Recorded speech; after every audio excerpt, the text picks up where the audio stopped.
Hi everyone.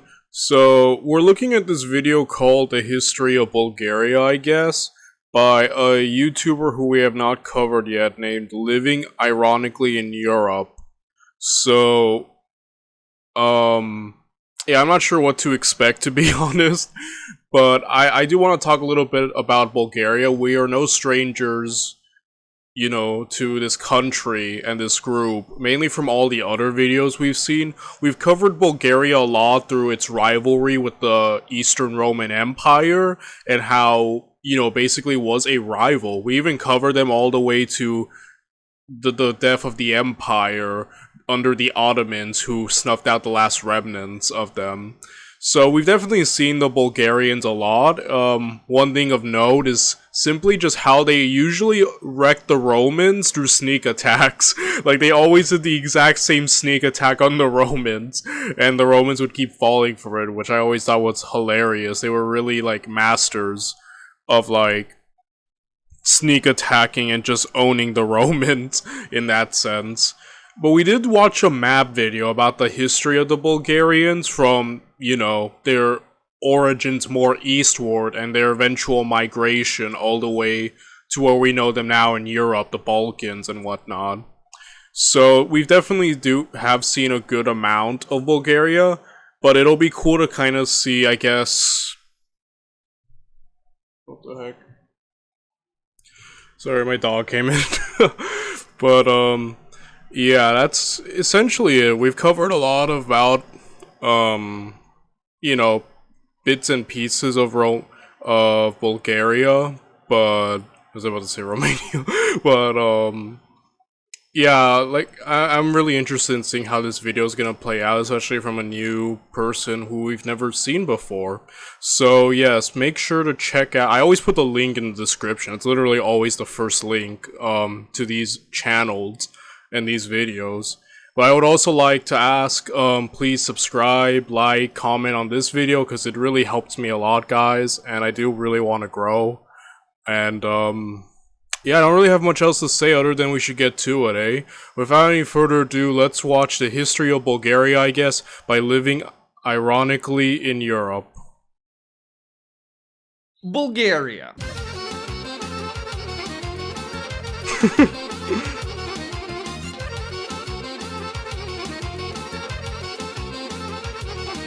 A country located in the hellscape known as the Balkans. Yet, even though it is found in one of the world's most turbulent regions, very little is known about the country compared to its neighbors. But today we'll change all that as we dive deep into the history of this fascinating yet often forgotten nation. Although Bulgaria today might be glossed over as just an unimportant little Eastern European country, its role in the regions and Europe's history as a whole is anything but. So, without further ado, I present to you the history of Bulgaria. The history of Bulgaria, much like that of every godforsaken country in the Balkans, starts some 5,000 years before the Romans nailed everyone's favorite Jew on a cross and poked him with a stick, when first human settlers arrived to modern-day Bulgaria's lands and started growing crops and butchering pigs for meat. However, the real story begins around 1000 BC with the appearance of the Thracians. Who were the Thracians? Where did they come from? Why did they choose Bulgaria of all other places on Earth? No one really knows for sure. Some speculate they came from some cursed lands in Asia, others that they evolved from the native inhabitants that came here and started raising pigs. Either way, they showed up, spread across the lands of modern-day Bulgaria, Romania, and northern Greece, and Yeah, when we were watching the map video by, what was the YouTuber's name? Yeah, the YouTuber's name is Arsha, and we saw the video titled The Complete History of Bulgaria every year. It's a map video, it's only a few minutes long, just in case you're wondering what the heck I keep referencing. But yeah, according to that video, essentially, the Bulgarians, some of their early, origins are more from the east, but I know that modern Bulgaria is kind of like a mix of a few group of people, from the Thracians being mentioned and some of the Turkish migrations from the east. So that I know it's a bit more complicated, especially now, of modern Bulgarians compared to much older thing groups of people, but kind of like around that lens. Formed numerous different tribes that, much like the members in my family, had a complicated relationship with one another. Either way, the Thracians became Say, my family's wild.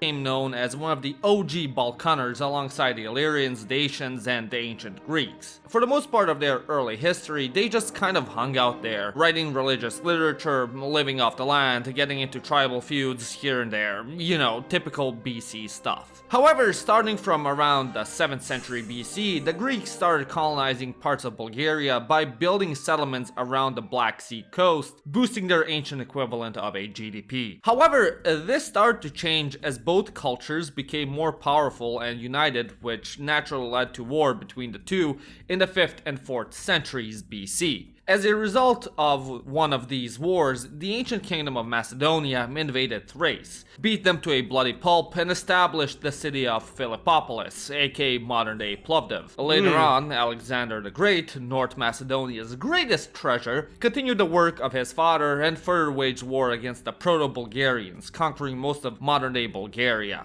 As a result, the Thracians became severely influenced by Greek culture, becoming the BC equivalent of modern-day weeaboos, except simping for the Odyssey and the Iliad, and the not over-sexualized cartoon girls. But, as you should know by Alright, so only a few minutes in, but I already like this YouTuber. Like I said, I've never seen anything from this man before, but I kind of like the memes and the modern things. He kind of reminds me of other YouTubers I watch out of this channel. I'm not always watching history on my free time, but yeah, that's hilarious. I'm kind of a Greek weeaboo too.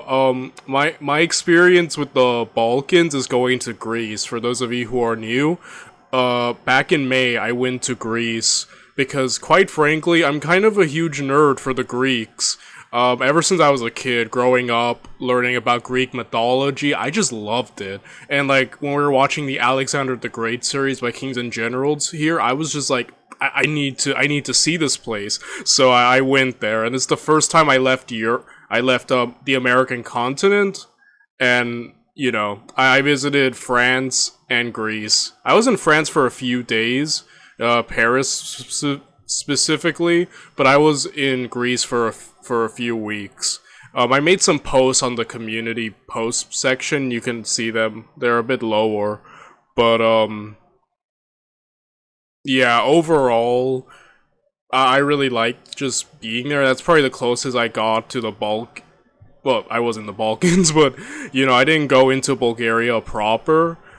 But again, I can relate with being a weird. But they're actually my favorite group of people to learn about the Greeks and the Hellenized period, from Alexander the Great all the way to the rise of the Romans and their conquest. It's actually my favorite period in history. It has everything I like.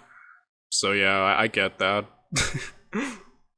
Now, Alexander the Great eventually got malaria or typhoid or whatever the fuck, and kicked the bucket at the ripe age of 32. And just as he collapsed from illness, so did his empire. With its collapse, some niche little factions known as the Romans, I'm not sure if you heard of them, replaced them in the 2nd century BC. And by the mid-1st century AD, they took over the entirety of Bulgaria, completely obliterating the Thracians and creating 2 new provinces out of their territories, known as Moesia and Thrace. Under them, unlike under the modern-day Bulgarian government, thousands of kilometers of new roads and buildings were built, whilst established cities like Philippopolis and Serdica, aka modern-day Sofia, became renovated and turned into proper ancient metropolises, something Boyko could never do.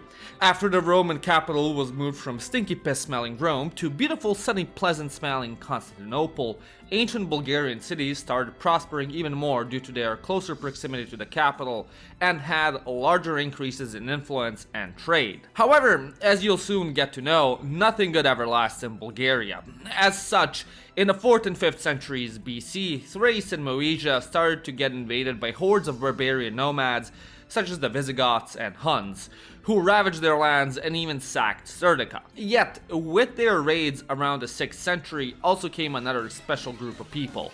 The Slavs. Yes. Much like the other barbarians, they too started raiding and pillaging Roman and now Byzantine lands. However, instead of coming back from where they came from, they instead started selling these recently pillaged lands and claiming them as their own, to the dismay of the Byzantines. They tried to employ other barbarians, such as the Avars, to fight off the Slavs, but the two peoples instead just ended up teaming up and beating up Byzantium even harder, which prompted the Byzantines to throw in the towel and accept the new Slavic settlers. Relative peace was achieved for a short time, with each minding their own business, farming, hunting, trading, doing whatever the hell, until the late 7th century, when a new group of angry barbarians from Asia crossed the Danube and invaded Byzantium yet again. These new chuds were none other than the Bulgars, a Turkic, not Turkish, but Turkic.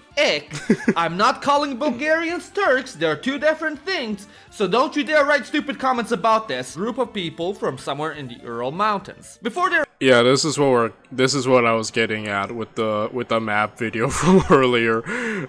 I said Turkic and Turkish earlier, so please forgive me on that one. But yeah, this is. We're definitely heading into more familiar territory, because we're kind of starting to see some aspects of its, origins with the Thracians, and now here the Bulgars coming from old Bulgaria more eastward into Europe. So this is where I'm more familiar with.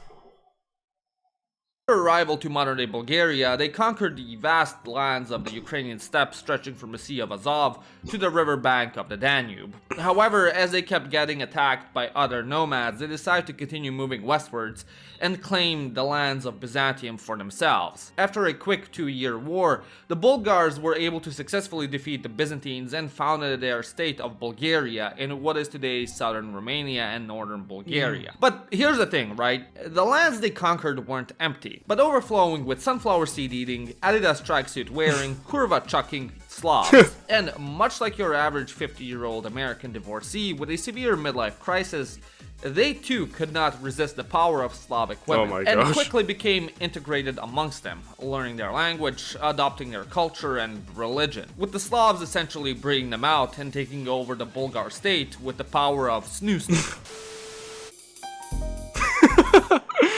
Oh, that's cool.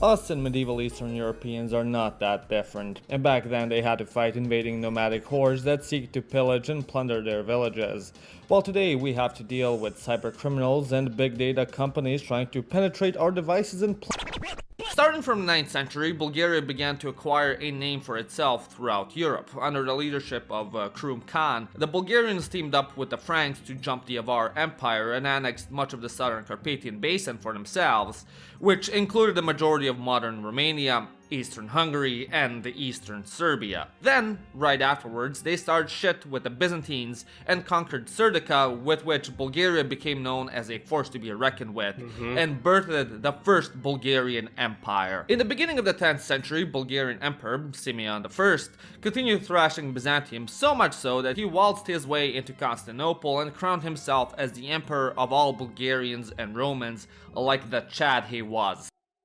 Yeah, the thing is that as I've been seeing the Bulgarians more in these Byzantine related videos, I come to see, and we did see the Battle of Pliska by kings and generals, and just how, once again, the Romans walked into a sneak attack, and again, I think the Bulgarians are kind of an underrated enemy of the Romans. I feel like when we talk about enemies of, the Romans, we usually think of, the Ottomans, the Carthaginians. But I think, as I'm starting to see more of the Bulgarians and their rivalry with Rome, I'm really starting to see just how formidable of an adversary they really were. And it's helping me see just a little bit more how underrated they are, I guess, in terms of being an enemy to the Romans, Around the same time period, the Bulgarians adopted Christianity as their religion and founded their own church, which further cemented their power. They also continued to expand their territory, more or less conquering the entirety of the Balkans, which made it one of the most, if not the most powerful states in Europe. Under them, Christianity and literacy was able to spread to the other Slavic peoples, as the Bible was written in Old Bulgarian, which would later be known as Church Slavonic, and easily understood by other Slavic speakers. Due to their massive territory, the Cyrillic... Oh, that is cool. It's cool to see, like, some of their contributions in terms of, like, obviously religion and just literature in that sense, and their translation of the Bible. I did not know that. Alright, that's really cool. Script, invented in Bulgaria, also made its way across the Balkans, becoming the default writing system in most medieval Slavic nations, and their friends, such as the Romanians. But as I mentioned before, nothing good lasts in Bulgaria. Remember that. And by the end of the 10th century, Bulgaria reached its peak and started to decline. To the east of the country, another Slavic empire known as the Kievan Rus rose to prominence and decided to test their might against the Bulgarians, which severely weakened them. After the bloody conflict with them, the Byzantines decided to orchestrate a surprise attack and annihilated the Bulgarian army in 1018. The remaining 15,000 Bulgarian prisoners then had their eyes gouged out and... Yeah, this was from Basil II, I believe. That's a famous story from him. He's infamously known as the Bulgar Slayer, and you know, I'm sorry, I always like saying it like that, but yeah, essentially he's kind of known as the emperor who essentially like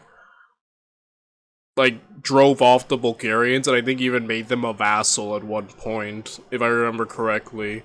Point is, he did really weaken them. It's been a while since we covered Basil II, you know, from History March, but he's kind of infamous as the Roman emperor who dealt with the Bulgarians. And I think what's unique about the Bulgarians is that they're an enemy of Rome, you know, that essentially just set itself up, like, literally right next to Rome. Like, a lot of the threats, especially later on, you know, we focus a lot on the eastward threats that the Byzantine era of Rome dealt with, you know, from the rise of the Muslims and the rise of, you know, some of the Turkish groups migrating and who settled in Anatolia, eventually leading to the Ottomans. But I think what's unique about the Bulgarians is just how closely they just settled right next to the Roman Empire. Literally just settled in the Balkans and essentially never went away, you know, as a group, you know, and I think that's a kind of unique aspect. They literally, in a sense, set up shop, like, right on Rome's doorstep and just became an enemy, and at one point essentially took most of the west of Rome with the Balkans, right? So, yeah. Also, this whole... I can't remember if anyone was saying this story of Basil blinding all these people was true or not, or that if it's disputed or not, but, you know, it happened. That's wild. Forced to march back to where they came from, humiliating the Bulgarian Empire. Over the next century or so, more wars between the two ensued, and Bulgaria was made Byzantium's bitch. Yet, by the end of the 12th century, an anti-Byzantine revolt broke out due to the replacement of Bulgarian priests with Greek ones and heavy taxation, which led to the formation of the Second Bulgarian Empire. Independent again, Bulgaria this time around focused on cultural revival and getting rid of the Greek culture that was imposed onto them for the past 2 centuries. Of course, they continued expanding their territory as well due to the Byzantines getting weakened by the Crusades of the 13th century.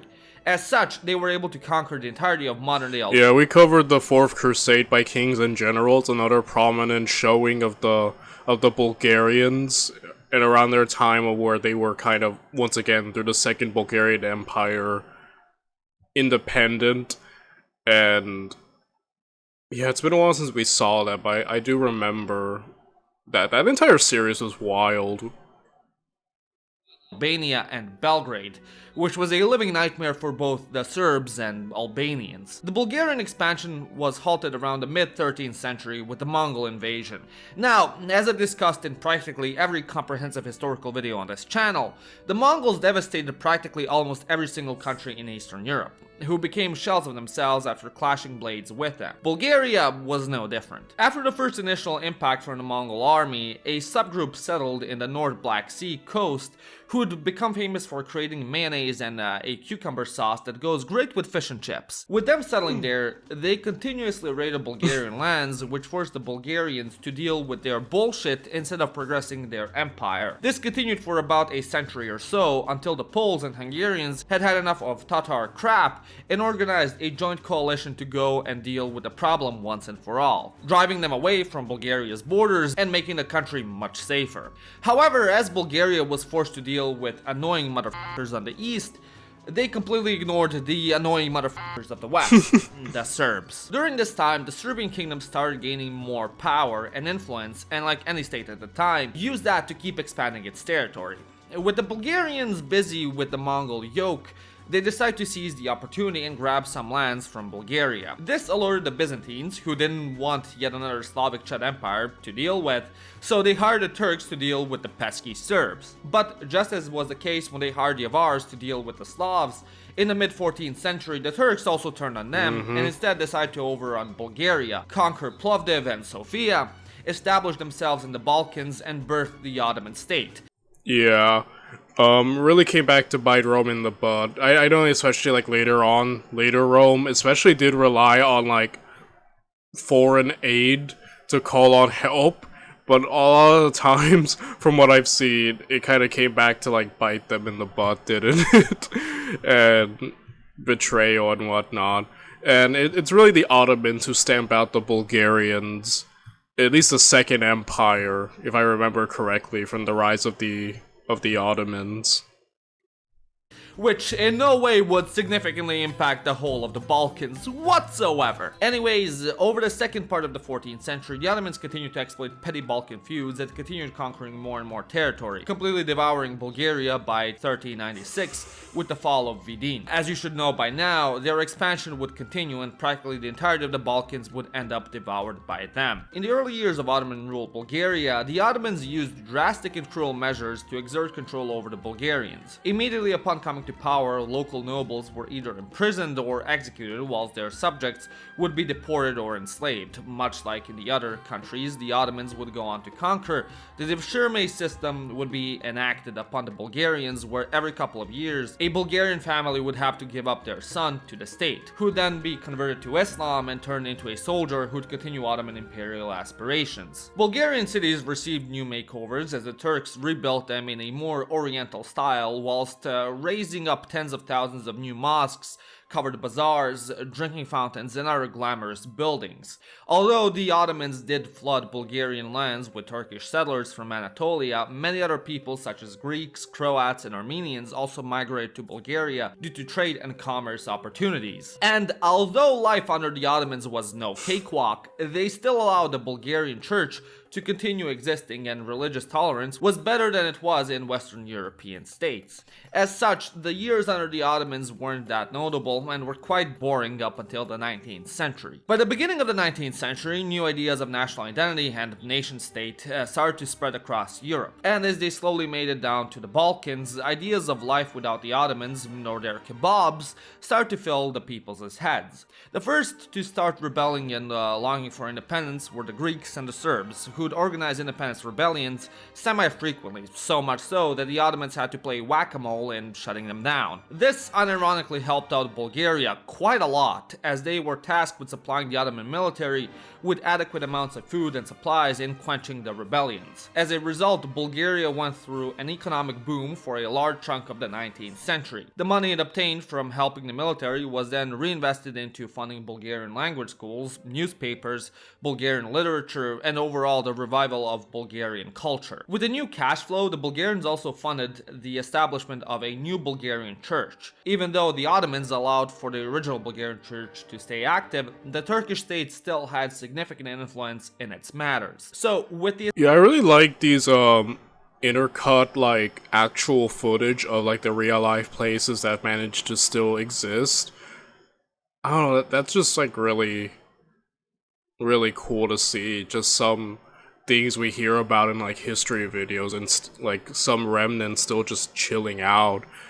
I don't know, like the inside of churches and the mosque and whatnot. Like that's kind of like just, I don't know. It's just cool to see like the preservation of like history. It's like some of these landmarks are a great insight, right? Like when I saw the Parthenon in Greece, it's like wow, like it was kind of a humbling experience for me personally, because this thing was around thousands of years before I existed, and it'll be around once I'm long gone from the world. It's like almost like looking at things. Um, and I know like the Parthenon ain't like it was the original one. Like obviously at times it was ravaged by war and different groups and whatnot. But you know what I mean, right? Um, I don't know. That's kind of like the humbling part of history and seeing things like that.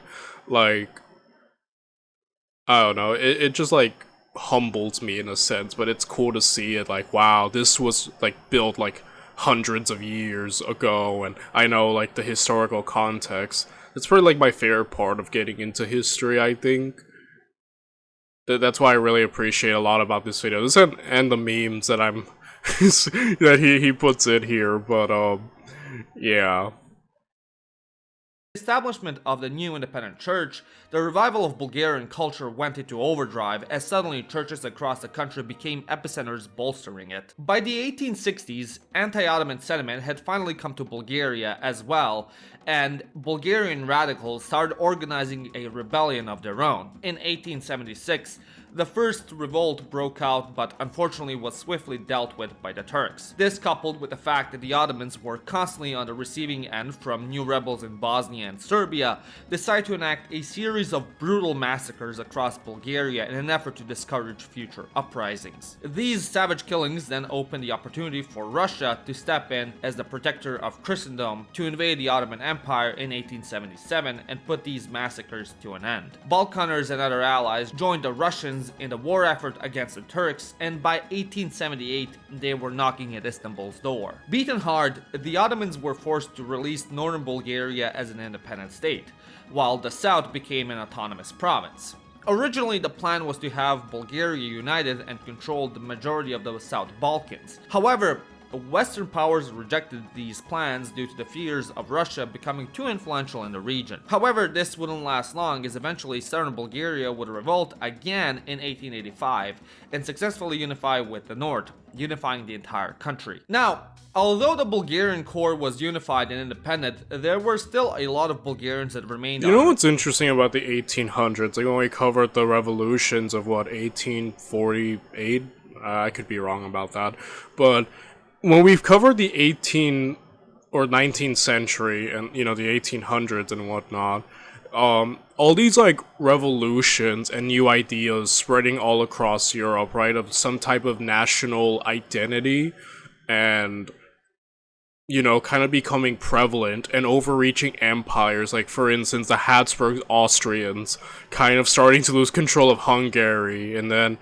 you know Germany, all the you know, German-speaking states kind of unifying into, you know, Germany and whatnot.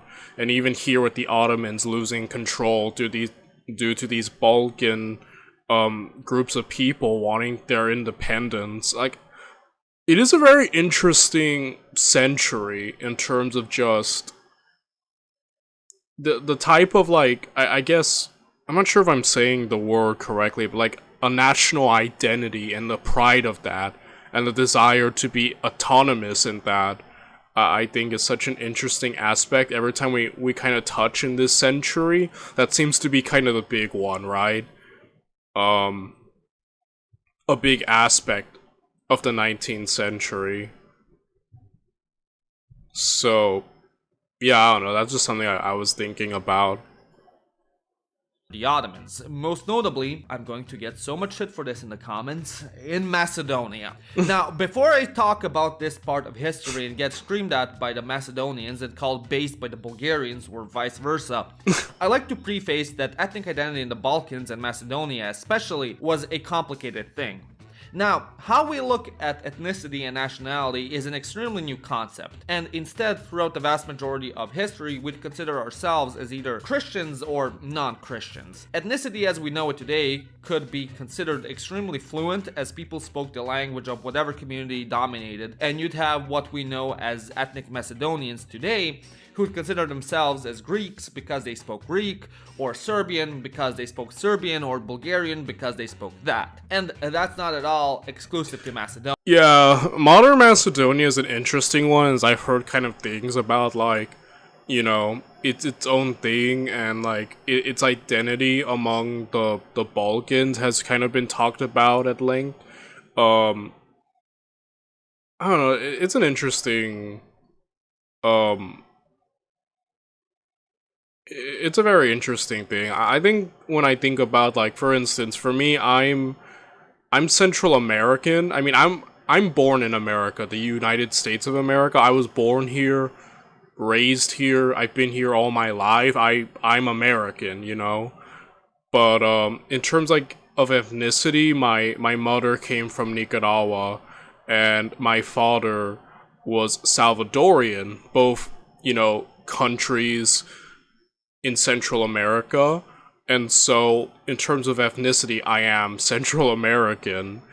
And you know, it's funny because a lot of times when people talk about, like, lumping in the Latinos people, usually just say, oh, they're Mexican, even though Mexico is just one of the many Latin, you know, Spanish-speaking countries and whatnot. Like, there's a lot, like, obviously in South America, Central America, there's many different groups, and a lot of the times, you know, we all speak Spanish. We're all brown. Well, you know, there are light skin, but, you know, a lot of us are known to be brown. Yet yeah, you know, for, like, more of an outside perspective, it's easier to just lump us all. I've been called Mexican a lot of times. Even friends of mine thought I was Mexican, even though I'm not at all. And, it's just interesting just how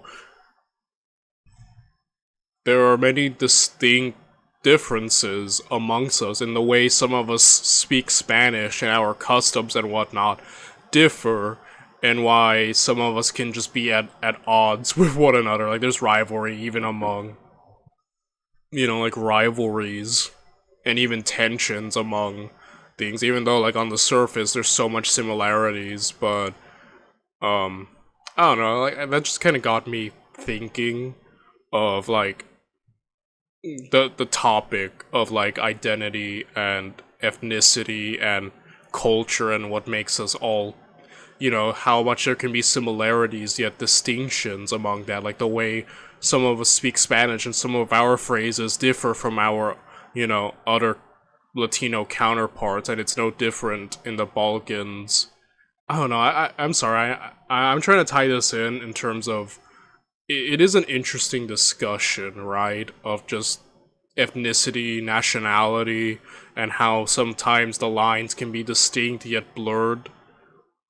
I don't know, I think that's just an interesting aspect of, like, humanity, you know? Yeah. So take all of this with a grain of salt, and I'd appreciate it if you didn't write a 5-page essay in my comment section. Thanks. Anyway, at the same time, a lot, if not the majority of Macedonian inhabitants saw themselves as Bulgarian, and sought out union with the newly independent Bulgarian state. As such, a group of rambunctious Bulgarians founded a new organization whose mission was to accomplish just that, known as the International Macedonian Revolutionary Organization, or IMRO for short. Almost immediately after its founding, the IMRO would go on to commit numerous terrorist acts against the Ottoman state in an effort to secede from them.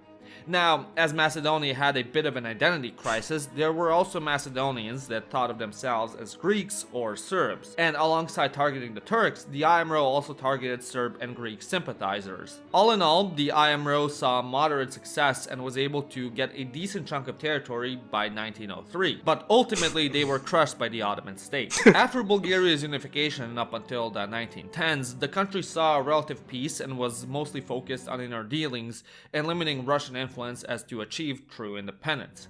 This wasn't only exclusive to Bulgaria, but also other Balkan countries. So in 1912, they came up with a genius plan and decided to support one another in this cruel and cold world by forming the Balkan League, which was comprised of 4 countries: Bulgaria, Serbia, Montenegro, and Greece. Together, their first course of action would be to completely kick out the Turks from their peninsula. So in September the same year, together they all invaded the Ottomans and started off the First Balkan War. The Turks were completely flabbergasted, and in a quick campaign, Bulgarian troops alongside their Serb buddies conquered Edirne. The Greeks pushed through the north, the Serbs from the south into Albania, while the Bulgarians east got dangerously close to Istanbul. Ultimately, the Turks were able to salvage back some territory and push out the Balkan Chuds out of Edirne, but nonetheless, in 1913 the war concluded and was a humiliating defeat for the Turks. But although the Balkaners were incredibly successful in achieving their goal, immediately after, like a bunch of bread tube leftists, they succumbed to infighting. Despite Bulgaria's a tale old as time, eh? Once you get rid of a common enemy, the cracks start to show amongst themselves. efforts, the Greeks were able to get to Macedonia first. Serbia, who had made some redonkulous gains, alarmed the West, who wanted to curb their influence. In an effort to do so, they forced them to make Albania independent instead of annexing it into the Serbian kingdom. As such, the Serbs and Greeks decided to form a mini-alliance to carve up Macedonia for themselves, cucking Bulgaria completely in the process. The Bulgarians, feeling completely betrayed and stabbed in the back, decided to turn on their allies and invade both Serbia and Greece in an effort to get its precious Macedonia. But considering they just fought a year-long war against the Ottomans, they were in no position to fight, and instead the Bulgarian army got curb-stomped, as not only did the Serbs and Greeks beat the out of them, but the Turks and Romanians also joined in for the gangbang of a century. Oh my gosh. The result being that in the same year, the country was forced to capitulate and give away almost all the territories it gained in the First Balkan War. Oh, that sucks. Oh, that sucks so hard. As well as ceding Dobruja to Romania, which was just pouring salt on their already deep wounds. Despite everyone in the Balkans wishing for a peaceful year, in 1914 war broke out again after a Bosnian Serb assassinated the Austro-Hungarian Archduke in Sarajevo. Yes, World War I. The Black Hand, wasn't that the group that the assassin was supposedly or a part of? The Black Hand of Serbia? I could be wrong, I apologize, but yeah, I do remember how this all started due to a Serbian, man assassinating Franz Ferdinand and just all that wildness, And Austria decided to use this as a pretense to invade and annex the country. As you should know, this little trolling incident spiraled into the biggest war of the time, implicating practically almost every country in the world in some way, shape, or form. In the very beginning of World War I, Bulgaria was hesitant to join as it had its teeth kicked in the previous year and was trying to get up on its feet from the economic, military, and political humiliation it had just gone through. However, by 1915, the Central Powers successfully lobbied Bulgaria into joining them by promising them their sweet, precious Macedonia once and for all. As such, the Bulgarians said, "Leroy Jenkins!" It invaded Serbia in October of the same year, completely catching them off guard and forcing the Serbian army to flee across Albania, as it had no fighting chance against 3 countries at the same time. Oh my god, I can't with the background. I keep chuckling if you hear, because I just keep looking at the background images and video. Oh my gosh, this is wild. Oh my gosh. I love this. This is hilarious. But yeah, best motivation ever. You can have Macedon instantly all in. After seizing the territories they wanted, the Bulgarians then continued mostly to chill and just garrison shit. only occasionally committing a massacre or two. As this was going on, the Serbs alongside with other allied forces relocated to a camp in Thessaloniki, where they gathered their strength and prepared slowly for a counter-offensive. They decided to attack back in September 1918, completely breaking apart the Bulgarian line of defense and forcing the Bulgarians to retreat to their pre-1915 borders and making them sue for peace. As you can imagine, the peace treaty offered to Bulgaria was anything but favorable. This completely and utterly enraged the people, who then forced the king to abdicate and GTFO out of the country. He was replaced by Alexander Stamboliski, who served as prime minister. To put it lightly, Alexander was a unique person. He was firmly against urbanization, blamed the city folk for everything wrong in the world, and somehow was able to be hated by both the right and left. Under him, Bulgaria was forced to sign the Treaty of Neuilly-sur-Seine, which would relinquish even more Bulgarian territories to neighboring Balkan countries, and gave up Bulgaria's access to the Aegean Sea. After that was done and dealt with, Stamboliski would then try and form a Balkan federation with Yugoslavia and Romania, which only further enraged practically everyone in the country. As a result, in 1923, he was abducted by a group of army officers and IMRO members who take him to a dark room and saw off his hands that signed the treaty whilst alive and then killing him. In the inner My goodness. Wow. war period, Bulgaria was, as you can imagine, in an extremely unstable place politically. The IMRO started to get a bit out of hand and organized terrorist attacks and assassinations in the neighboring countries, whilst at home, they garnered more power and became essentially the Bulgarian mob, exploiting local Bulgarian businesses and operating crime syndicates. This severely started to piss off everyone else in the region and all of Europe as a whole, so much so that they started to threaten that they would label Bulgaria as a terrorist state and deal with them accordingly, which prompted a coup to happen and the government to crack down on the IMRO's activities. At the same time, Bulgaria focused on improving relations with both Germany and Russia, now the Soviet Union. So when in 1939, the two signed the Molotov-Ribbentrop Pact, the Bulgarians creamed their pants as they thought their parents had solved their marital issues and would no longer fight. As Germany forced Romania to cede territories, Bulgaria jumped in to demand southern Dobruja, which the Mad Lads got, making the country happy as a clam. In 1940, Italy decided to invade Greece and invited Bulgaria to join the Axis, to which they remembered the last two wars and said, hell nah. Soon after, Germany... Smart.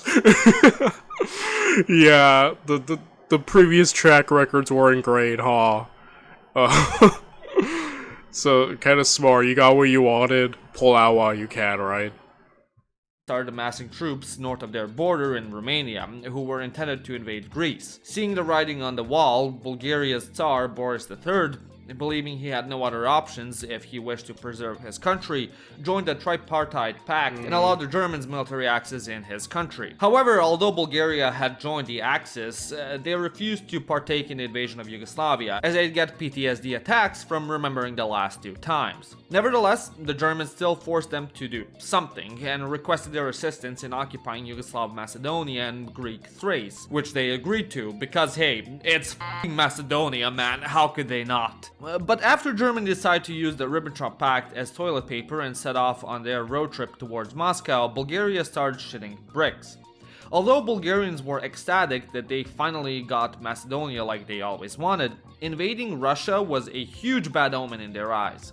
Bulgaria somehow wiggled out of assisting with the invasion of the USSR by spewing how the Bulgarian people were huge Russophiles and could never do such a thing, which Hitler accepted but instead asked them to declare war on the US and UK. As the war progressed, resistance against Bulgarian occupation in Macedonia and Thrace intensified, which forced the Bulgarians to play guerrilla whack-a-mole, which increasingly started to become a pain in their asses.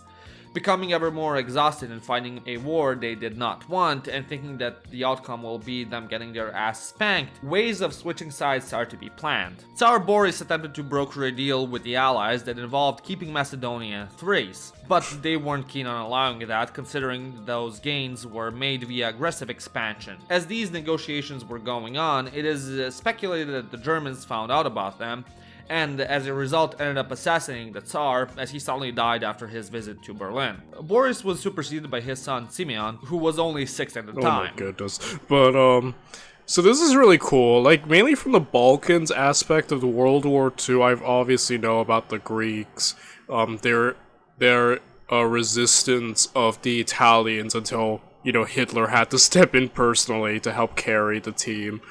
As he kind of did between him and Mussolini. And yeah, it's kind of cool to see that just how the Bulgarians were literally being bullied by Hitler, right?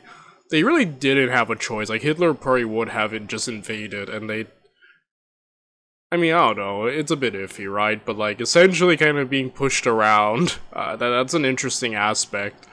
Like I said, the Balkan front is one that, I mainly know the main fronts, but the Balkan area is an interesting one to explore. Considering fighting a world war was a pretty big responsibility for a 6-year-old, a regency was established. As this was happening, dissent against the Axis grew, which the government then increasingly tried to suppress. However, after Italy got KO'd, Sofia began to be bombed on a daily basis, which forced the government to reconsider their stance. In 1944, the Soviets were knocking on Bulgaria's door and demanded for Bulgaria to switch sides. Unlike Romania, who did so, the Bulgarian government collapsed due to the pressure and needed 3 months to form a new one and come up with a decision. The Soviets in the meantime invaded and steamrolled through the country as the Bulgarian army decided to give up and let them. A couple of days later, they officially switched teams. As the war concluded, Bulgaria succumbed fully to Soviet occupation. As they had plans to commodify the rest of Eastern Europe, the same was envisioned for Bulgaria as well. However, there was one problem. The Bulgarians didn't really have a sizable nobility, and most of the land was already distributed amongst the peasantry in a pretty fair way, as the country was an agricultural economy through and through. So the desire to turn red was practically non-existent. Nevertheless, the Soviets propped up the barely standing Bulgarian Communist Party, helping them seize power via a coup and establishing a one-party dictatorship, banning virtually all other non-leftist parties and incorporating the rest within the Bulgarian Communist one. Immediately upon them coming to power, mass purges ensued, where over 30,000 Bulgarians lost their lives in the first 2 months of the new government. The first ruler of the new socialist state was Georgy Dimitrov, who was essentially Stalin's #1 fanboy. Under him, Bulgaria tried to unify with Yugoslavia and Romania into a pan-Balkan federation in an attempt to get Macedonia under its constituency. However, as Stalin... They really want Macedonia, huh? They're not letting that go. It keeps popping up, like... Yugoslavia's ruler fell out, Dimitrov cancelled the plans as he preferred the taste of Stalin's boot more than making decisions of his own, and then pulled a pro-gamer move and just died out of the blue. In 1949, Dimitrov was superseded by Vulko Chervenkov, who continued to push Stalinism onto Bulgaria and terrorize its people via throwing people into gulags, murdering and torturing them, and diminishing the already low living standard. In typical Stalinist fashion, farm collectivization and forced industrialization ensued.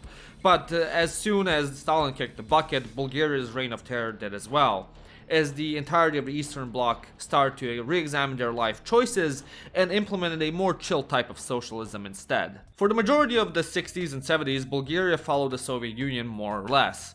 As the USSR became more liberal, so did Bulgaria. But when the Soviet Union started to stagnate, so did they. As such, by the beginning of the 80s, Bulgaria's economy was in a slump. The revolutionary planned economic policies implemented by the regime ran their course, and everything started to stagnate and even deteriorate, most notably the unemployment rate and living standard. So, to pump those numbers up, the then dictator, Zhivkov, launched a new campaign of Bulgarifying the country's Turks. Under him, the Turkish minority was forced to adopt Bulgarian surnames and barred from speaking Turkish in public. The policy was justified by saying that Bulgaria's so-called Turks were just Turkified Bulgarians, and the government was just rectifying a grave injustice done by the Ottomans centuries ago. As the economy continued to decline, the anti-Turkish sentiment only continued to grow as the community continuously faced more discrimination in the country. As such, over 360,000 Turks fled Bulgaria, which only further harmed the already struggling economy by leading to labor shortages and unharvested crops. This only further made the Communist Party more unpopular, and oppositionary opinions only grew in strength. Ultimately, by 1989, the pressure the party was under was too immense and Zhivkov was forced to resign. Upon his resignation, the country attempted to reform by pulling back the anti-Turkish policies it had previously placed and implementing some free market aspects into the economy. This won the party some points amongst the public, as in 1990, the country had their first free elections and the communists won. However, many continued to be disenfranchised by the system, and mass protests against communism sprung up all over the country. As a result, Zhelyu Zhelev, a staunch anti-communist, was appointed as president of the country. For the next 15 years or so, the Bulgarian political scene has been turbulent. Unlike in other post-communist countries where the people just discarded their socialist regimes as if they were nothing, in Bulgaria this process was much more gradual. Hell, at some points it even seemed like the country would become socialist yet again, as the Communist Party often won elections again. All in all, the transition to a market economy was messy, politically speaking that is. As not to bore you by going into excruciating detail, all you need to know is that since 1990, Bulgaria has had 21 prime ministers. In the early 2000s, Bulgaria was able to get enough of its shit together to join NATO and the EU. Although the country has been plagued by political turbulency, corruption, and negligence, the country has nonetheless made economic improvements and been able to gradually improve its living standard. But still, there is plenty of more work to be done. And that would be the history of Bulgaria. Although today it's a tiny country, its history is anything but. Over centuries, the nation has gone through tons of changes, which has shaped and formed the country to what it is. Although today Bulgaria might seem small and irrelevant, its historical impact has been the opposite. Since its founding and medieval ages, it used to be a force to be reckoned with, while during World War I, it was known as the Prussia of the Balkans due to its military ferociousness. Hopefully, the country will be able to get out of the rut that it finds itself in today, and reach new levels of glory yet again. Anyways, I hope you enjoyed this video. If you did, give it a like. I really did. It's cool to kind of get to more modern things and just see how things are currently playing current day. So yeah, that was a really interesting video. Like I said, this is the first time I've watched a living ironically in Europe, and I found it incredibly funny, but at the same time very informative. And it's cool to just see, like I said, I feel like I have a better view of Bulgaria overall now that, you know, I've had someone explain it to me. Obviously, you know, I'm gonna have to look at way more than just this one video. But I feel like I have a much better understanding, you know what I mean? We've mainly covered them from the medieval era and their rivalry with the Romans, but it's cool to just see that from that progression of their heyday all the way to modern Bulgaria as we know it, and just its rich history and its current struggles. But it seems to be going better. Things do seem to be going better, at least in terms of economy, so that's good. And yeah, overall, this was a really great video. I really enjoyed this, guys.